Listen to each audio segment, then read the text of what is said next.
Karl Friedhoff is a foreign policy expert from the Chicago Council on Global Affairs, and I asked him about Moon's greatest challenge as soon as he takes office. Well, I think, we're going to have to look at that in two ways. First, on the domestic front, one of the big challenges that he's going to face is what he's going to do about kind of youth unemployment.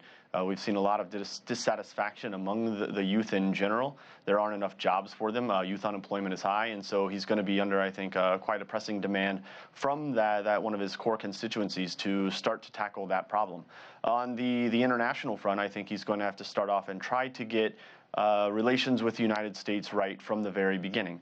He said previously that he would intend to visit Pyongyang first if it could help in the denuclearization process of North Korea. However, that looks like it's probably not going to happen. We know that North Korea is going to kind of cling to its nuclear weapons at all costs.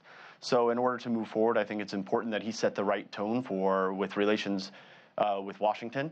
And how he's going to go about doing that is going to be a bit delicate, considering the way that the Trump administration has previously painted the South Koreans as being free riders in defense. So he needs to go, I think, very quickly, establish those relationships and show the United States and President Trump in particular that he is an ally that can be relied upon and is going to be a good working partner moving forward. A lot is being said about his background. His parents hail from the North and his view of opening dialogue with the DPRK. So with him as the new ROK leader, will or how will relations change between the North and the South? It's really tough to say, but I think the one thing that we can rely upon is that North Korea is going to continue to be North Korea.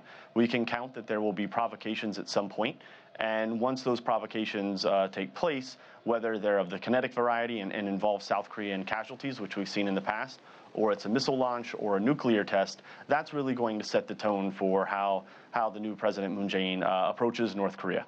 So I think with that, there's going to be quite a bit of restraint, probably more than most people are assuming.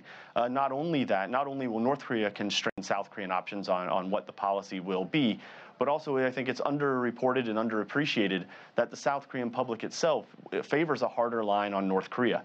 I used to do polling in South Korea for many years, and that was something that came through very clearly in the data, and especially among Korea's youth, that when we talk about the people who are older, who have an experience of the Korean War and remember more clearly, the South Korean youth also don't want to see a softer line on North Korea, and so he's going to be constrained by domestic public opinion as well.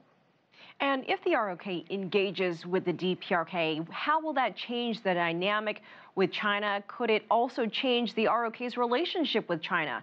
On relations with China, I think these things are going to be strained. Right now, when we look at what's happening because of the THAAD, relations between South Korea and China are headed in the wrong direction in terms of probably how South Koreans will see it. They have the feeling that they're under economic sanctions, that they're unofficial, but still, nonetheless, tourism has been curtailed.